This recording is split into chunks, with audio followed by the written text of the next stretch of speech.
What is dualism? What if your mind and your body are not the same thing? This idea lies at the heart of a philosophical theory known as dualism. Dualism is the view that reality is made up of two fundamentally different kinds of substances or principles. In philosophy of mind, it usually means that the mind and the body are distinct. According to dualists, the mind is non-physical, while the body is physical. They interact, but they are not the same.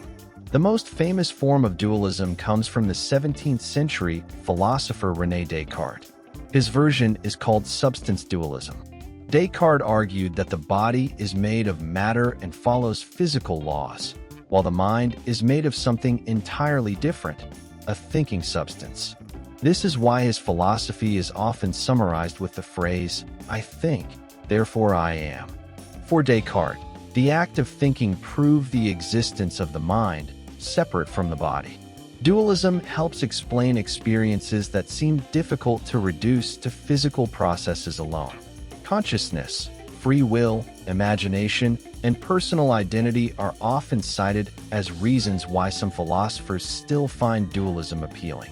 When you feel pain, dream, or reflect on your own thoughts, it can feel as though there is something more than just neurons firing. However, dualism also faces serious challenges. One major problem is the interaction issue. If the mind is non-physical, how does it influence the physical body? How does a thought cause a physical action, like raising your hand? Critics argue that this interaction is hard to explain scientifically.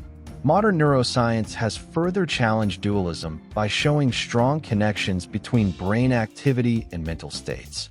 Damage to the brain can change personality, memory, and emotions, suggesting that the mind may depend heavily on the physical brain. Despite these criticisms, dualism remains influential.